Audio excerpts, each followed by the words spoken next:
Morning, welcome back to another episode of Ollie's Digger Diary. It's Thursday today. We're over the hump day, and I've just nipped into the yard to pick up some filters for a DX340, running and cutting out.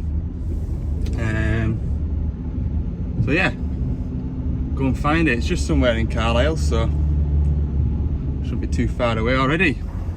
Okay, we're here, DX340. I'm gonna have to recycle my gloves from yesterday because I've run out. I've just jumped in the cab, turned the ignition on, went to the failure log. There's no code stored for low rail pressure or anything like that.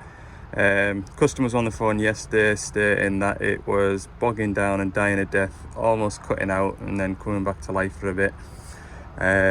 So start with the fuel filters. Okay, so there's a bit of muck in the sediment bowl.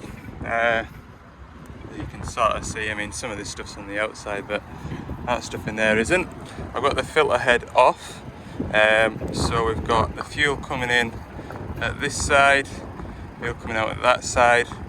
Now in the past when I've seen this style of filter head blocked, this fuel heater acts as a bit of a pre-filter for the bigger stuff, and then like I say, we've got a gauze filter behind here as well, so I'm just going to clean this up and strip it down and see what we can see. I've just taken this fitting out, which is the fuel inlet to the fuel heater, and you can see that blob there, that's a bit of muck. There's a bit of stuff on that rim there, so I'm feeling fairly confident that this might be our solution. Hopefully. Nice easy fix. So there's that bit that I was showing you, just on the end of there, but to be honest I'm a bit disappointed with the amount that's there. But we'll blow it all out and clean it up. There's a bit of debris and muck on the inside of that gallery there. So the fuel comes in here and in through this part here, and the fuel's drawn out by the engine through here and out through here.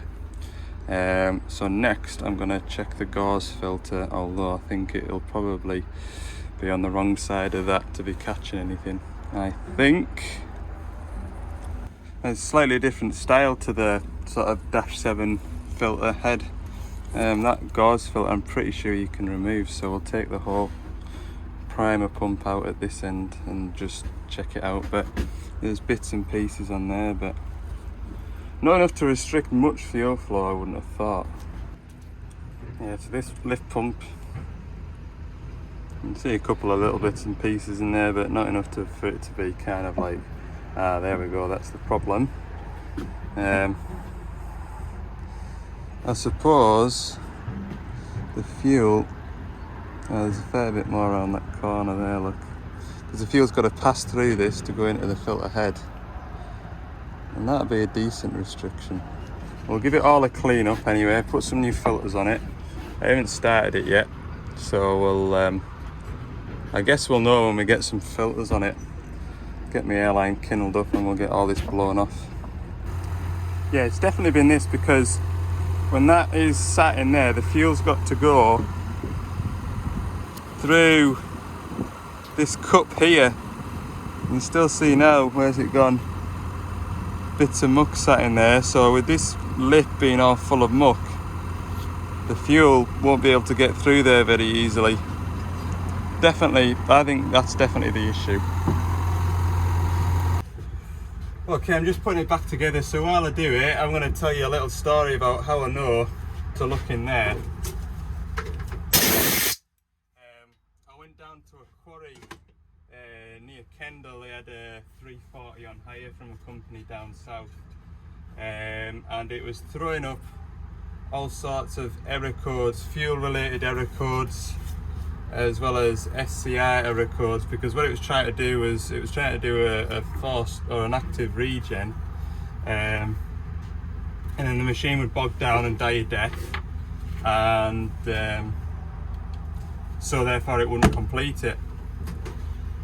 So I started with the fuel codes, changed the fuel filters, and it was winter time as well, and it was back when we had all that fuel gelling up 4-5 years ago. So I put new fuel filters on it, and because this has got an electric pump, bled the fuel up out of here, loads of fuel pouring out, grand. Got it all put back together, started the machine, ran it up for 20 minutes myself, and then sat and had the lunch while the fella loaded a, was it a crusher? I think he was loading a crusher with it. And after an hour, the fella gave us the big thumbs up. Much better, it would have died a death by now. Grand, right, see you later. And I'd no sooner got back up to Carlisle, I was literally coming off the motorway and the quarry foreman phoned me and said that digger's died again. So I went back down and went. And it was the weirdest thing. If you sat still, dug fresh air, which I did for about 20 minutes, not a bother. But the fella said it was only when I tracked off the heap and went down to put some diesel in it that it bogged down and died a death again. So I thought, right, okay, interesting. So with him tracking about, I thought it was a wiring issue to the rail pressure sensor. And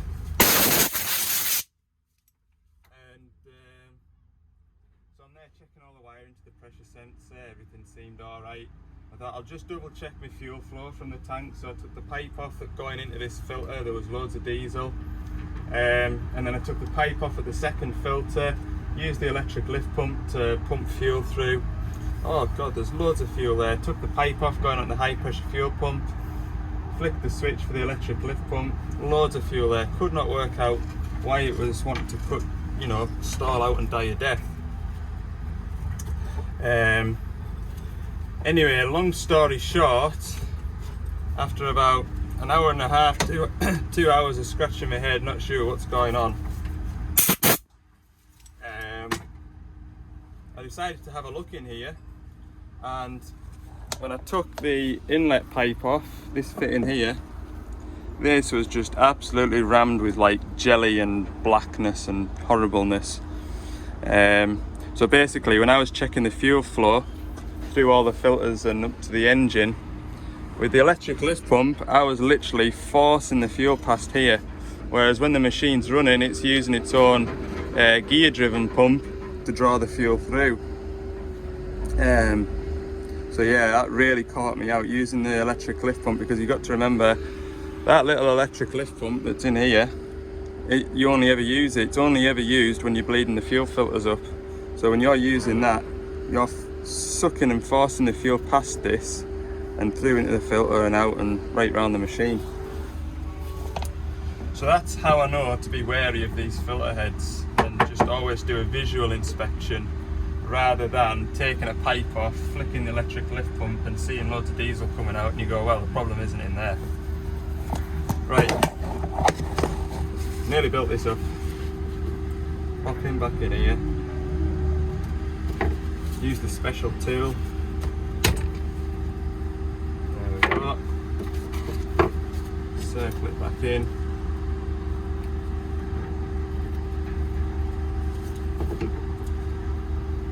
Yeah, it's always a good place to start. Low rail pressure or any rail pressure error codes, just always start with the simple things, fuel filters, and work your way up. Okay, final thing I'm going to check is the fuel is coming from the tank freely. So depending on how much fuel is in the tank, we should get a good flow out of this pipe here. I'm going to turn the fuel tap on. Just down here. Oh yeah, that's the tap about 3/4 open as well, so that is hundreds. But I'm going to put you down so I don't make a mess. Okay, so obviously I've changed the primary filter as well. Just a quick one while I'm in here. So we've got this massive Rexroth pump here. It's a beast, isn't it? Look at the size of that feed pipe. And here's our pilot filter. Now you'll notice we haven't got a pilot filter driven off the end of the pump like we see on the smaller machines. The pilot pump, if you follow the pressure feed, comes from down here, and the pilot pump is actually inside the bell housing on this machine. So on the other machines, if you want to adjust the pilot pressure, you can do so quite easily. However, on these machines, I believe you have to shim it. So you have to pull our pump off, add a shim, put it all back together, and then test your pilot pressure. Having said that, I don't know of anybody that's had any issues with pilot pressure and that has had to do that. But yeah, if you feel like you love pilot pressure with a pump like this, good luck. Right, I'm gonna bleed the fuel through and then we'll go and kennel it up. Gotta remember, and all this machine is a 2020 plate, so it's had 4 years of multiple different sights and fuel browsers, isn't it? Any road,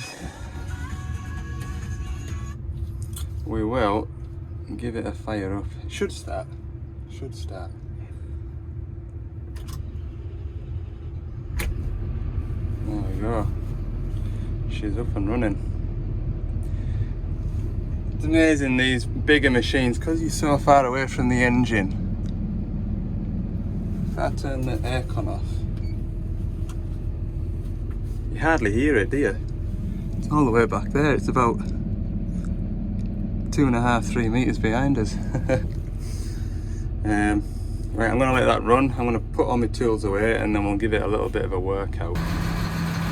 It's going like a sewing machine.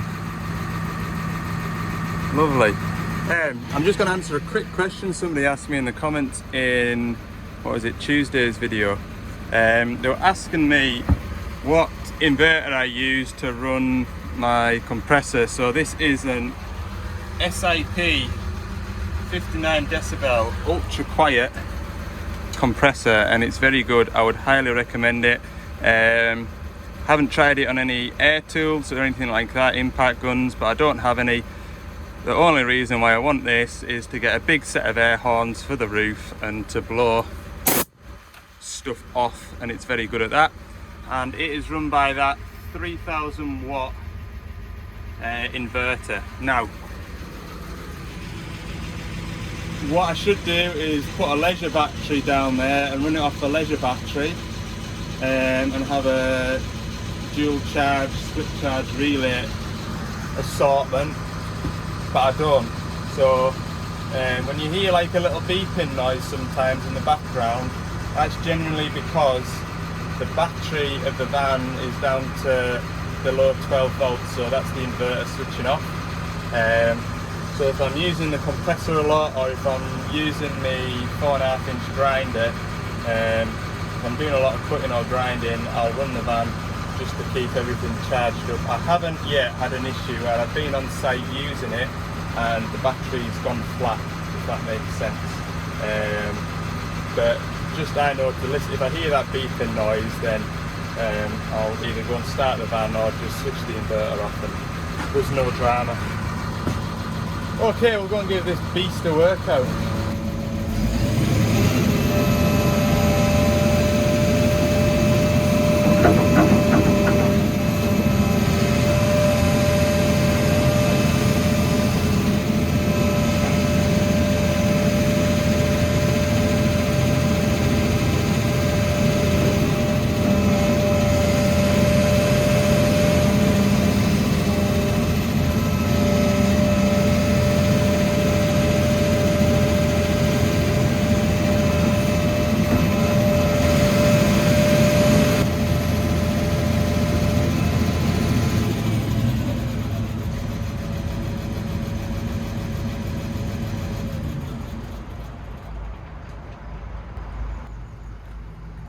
Seems alright, so what I'm going to do is let him have it back. Like I say, it's only in Carlisle, so if there's any issues with it, I'm only around the corner. But yeah, when he was on the phone to us last night, I could hear it in the background struggling to even idle like so. Next job. Oh, by the way, it's not the only Doosan on site. We've got a 225 and a 235 pottering away, look. Nice. Okay, what am I doing now? Back to the yard after I've gone and seen a man about a set of injector blanks. Look at that for a nice fan. It's got leather seat covers, and that might be a new addition to my van. Leather seat covers. Some money spent on that, look. Anyway, just been talking to him. So I used to work with him at my old spot. He's now a truck mechanic and I'm a digger mechanic. So obviously he's got a lot more, well, there was another fella came out and chatted to us as well. He was giving us loads of really helpful tips with this shovel that I'm going back to. I'll probably end back there next week now. The 550 shovel for bad starting. So yeah, I've learnt a lot just by chatting to someone in the yard for 5 minutes. But I'm quite happy as well that I am on the right track, and what he was telling us to do is what I was going to be going back to do. So I give myself a pat on the back for that as well. Right, back to the yard. I've got some paperwork to do, and then I might end up through our Dumfries yard to PDI a digger. I think that's how the day is going to pan out. Friday morning, I'm just over at Scotch Corner. I'm in the eco-friendly part of the car park. We've got electric cars charging, and I'm putting AdBlue back in the van. Yeah, they're recharging their lithium-ion batteries, good for the planet that, with electricity from eco-friendly sources, while I put AdBlue in my van from a single-use plastic drum. We are all green and marching the same battle. Anyway, I didn't get much filmed yesterday afternoon. It turned into a bit of a palaver, not going to lie to you.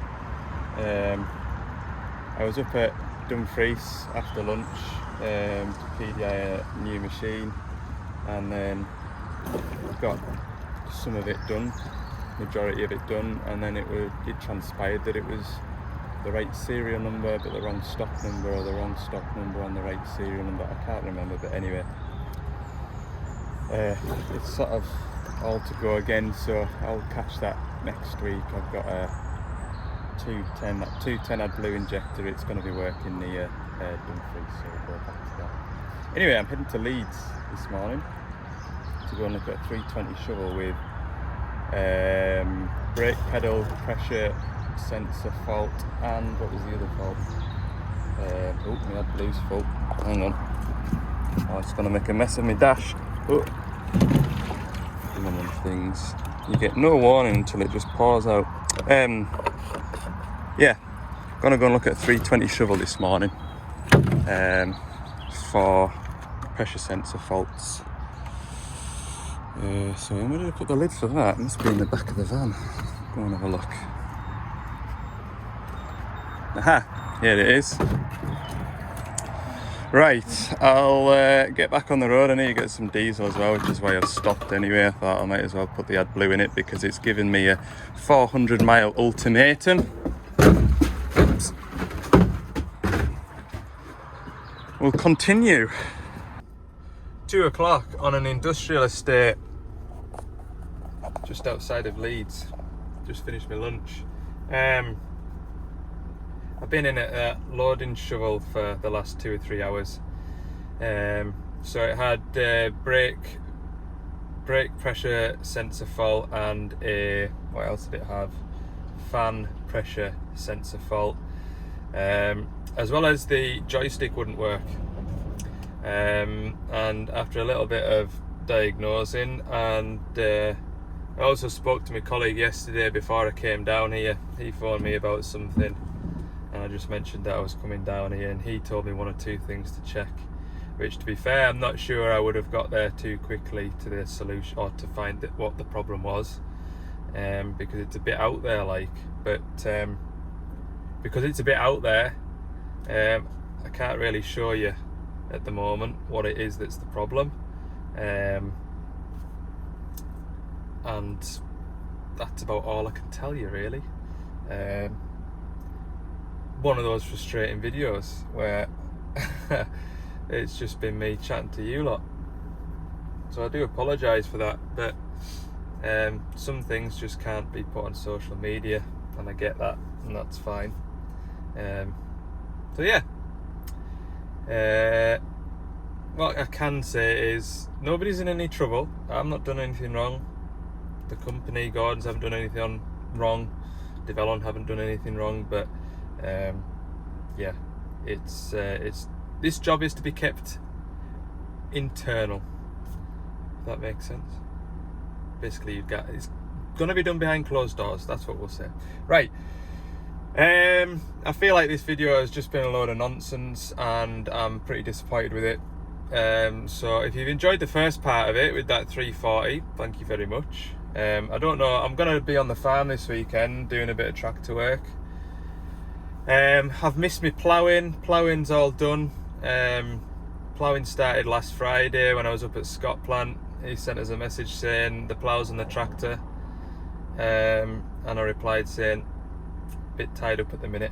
So when I got back from Scott Plant on the Saturday, I said we better have a family day because I'd been away, so we had a family day on the Sunday. And then I thought I'll maybe get an evening or two in, but it's just work's been busy, so I've not had a chance to, and it's a shame because I enjoy ploughing. But there'll be time in the back end. So yeah, whether you see a little bit of farming later on in the video, I'm not sure, but I'll pause the video here now. Right, if you see this, then it's the end of the video, because all I'm going to do now is drive 2.5 hours back up to Carlisle and load up for Monday. Monday we're going to be busy. Got a DX350 to go and service, big digger, or bigger than usual, same size as what I went to yesterday, but the new model basically. And then a high track to service, needs a joystick. That's all Monday, so we'll have a good bit of content on Monday hopefully. But yeah, sorry about this video. Thanks for watching. We'll see you in the next one.